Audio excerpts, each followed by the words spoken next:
భారతదేశంలో అట్టడుగు అణగారిన వర్గాల హక్కుల కోసం పోరాడిన మహాత్మా జ్యోతిరావు పూలే గారి వర్ధంతి కార్యక్రమం ఈ ఆర్టీసీ బీసీ వెల్ఫేర్ అసోసియేషన్ మరియు భవానీపురం బీసీ సంక్షేమ సంఘం ఆధ్వర్యంలో ఇక్కడ నిర్వహించడం జరుగుతుంది. ఈ కార్యక్రమానికి మన బీసీ నాయకులు సభ్యులు అందరూ హాజరై వారికి నివాళులు అర్పించడానికి వచ్చేశారు. ముందుగా మహాత్మా జ్యోతిరావు గారు పూలే గారు వారు ఒక బలహీన వర్గాల కుటుంబంలో జన్మించి మాలి పూల వ్యాపారం చేసుకునే కుటుంబంలో వారు జన్మించడం జరిగింది.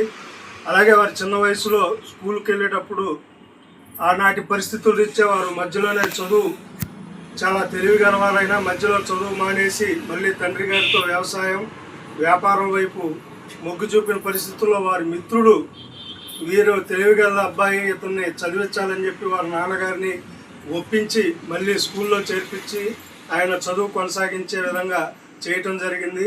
ఆనాటి పరిస్థితుల్లో స్కూల్లో ఒక బ్రాహ్మణ మిత్రుడు ఫంక్షన్కి వెళ్ళిన సందర్భంలో ఆనాడున్న సామాజిక పరిస్థితుల్లో ఒక బలహీన వర్గాలు ఇతర వర్గాలకి జరిగిన అవమానాన్ని ఆయన ఆ రోజు దాన్ని తొలగించడానికి ఆ అవమానాన్ని ఇది అందరూ సమానంగా ఉండాలి, ఇలాంటి పరిస్థితులు ఏంటనే ఒక ఆలోచనలో వారు బయటికి వచ్చి తర్వాత దీని అంతటికీ ఈ వెనుకబాటుతనానికి కారణం సమాజంలో అందరికీ విద్య అందకపోవటం జ్ఞానం అందకపోవటం అది కొన్ని వర్గాలకే పరిమితమైందనేది ఆయన గ్రహించి ఆ విద్యను అందరికి అందితేనే తప్పితే ఈ సమాజం సమానత్వంగా ఉండలేదు అని భావించి వారు విద్య కోసం అన్ని వర్గాలకి విద్య అందే విధంగా ఆనాడు అనేక పాఠశాలను ఏర్పాటు చేయటం, వారి చిన్నతనంలోనే సావిత్రిబాయి పూలే గారితో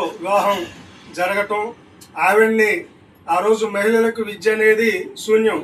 ఆనాటి పరిస్థితుల్లో మహిళలు కూడా సమాజంలో సగమైన మహిళలకు కూడా విద్య అందాలి అనే ఉద్దేశంతో ఆయన భార్యకి ఆయనే స్వయంగా విద్యాబుద్ధులు నేర్పించి ఆవిడని ఒక మహిళా టీచర్గా నేడు భారతదేశంలో తొలి మహిళా టీచర్గా ఆవిడని చెప్పుకుంటున్నారంటే దానికి మహాత్మా జ్యోతిరావు పూలే ఆనాడు చేసిన కృషి.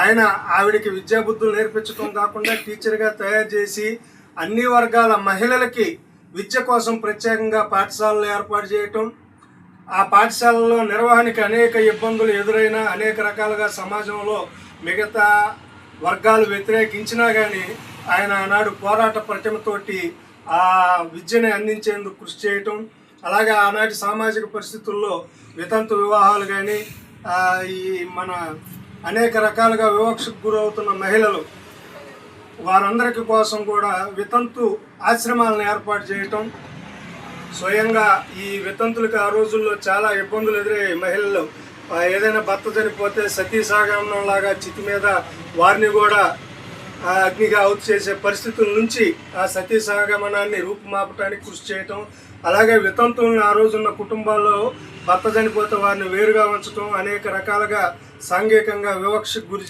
చేసిన పరిస్థితుల్లో ఆయన వితంతు ఆశ్రమాలను ఏర్పాటు చేసి వారికి అప్పటికే గర్భిణీగా ఉన్న పిల్లల్ని వారిని డెలివరీ చేయించి ఆ పిల్లల ఆలనాపాలకు కూడా ఆయన కృషి చేశారు. అలాగే స్వయంగా ఆ దంపతులు మహాత్మా జ్యోతిరావు పూలే దంపతులు ఒక బ్రాహ్మణ వితంతు ఒక బిడ్డని దత్తత తీసుకొని వారిని పెంచడం, ఇలాంటి అనేక సాంఘిక సంస్కరణలు ఆనాడే వారు విశేషంగా కృషి చేసి నేడు మన మహాత్మా గాంధీ స్వతంత్రం తర్వాత మహాత్మా బిరుదు వచ్చింది. దానికంటే ముందుగా ఇంకా కొన్ని సంవత్సరాల ముందే మహాత్మా బిరుదు పొందాడంటే ఆ రోజు ఆనాటి సమాజంలో ఆయన సమాజానికి సేవలు ఎటువంటివి మనం తెలుసుకోవచ్చు. మహాత్మా బిరుదు పొందారంటే అలాంటి మహానుభావుడి వర్ధంతి కార్యక్రమాన్ని ఈరోజు మనందరం ఇక్కడ నిర్వహించుకోవటం, వారికి ఘనంగా నివాళులు అర్పించడం మనందరికీ కూడా గర్వకారణంగా తెలియజేసుకుంటున్నాం. ఇలాగే ఇప్పుడు మన పెన్షనర్ అసోసియేషన్ ఆంజనేయులు గారు బీసీ నాయకులు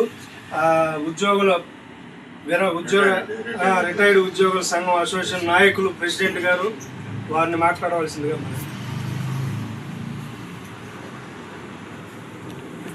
ఈనాటి మన జ్యోతిరావు పూలే గారి వర్ధంతికి హాజరైన సోదర మిత్రులకు ముందుగా నా నమస్కారాలు. అలాగే ఈ కార్యక్రమం ఆయన భుజస్కంధాల మీద వేసుకుని శాసగిరావు గారు ఉండటం ప్రత్యేక అభిమానం.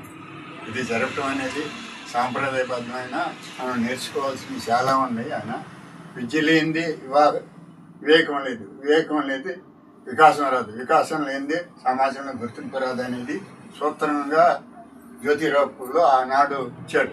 విద్య ఉన్నవాడు చీకటి నుంచి వెలుగులోకి వచ్చినట్టుగా ఉంటుంది అనేది విద్యకే ఎక్కువ ప్రాధాన్యత ఇచ్చారు జ్యోతిరావు గారు పూలే. ఆయన స్ఫూర్తిని మనం మననం చేసుకుంటూ ఆయన ఆశయాలను కొనసాగించాలని మనస్ఫూర్తి కోరుతూ బీసీ నాయకులు మన వెంకటరాయ గారు మాట్లాడుతున్నారు. జోహార్ మహాత్మా జ్యోతిరావు పూలే, జోహార్ మహాత్మా జ్యోతిరావు పూలే.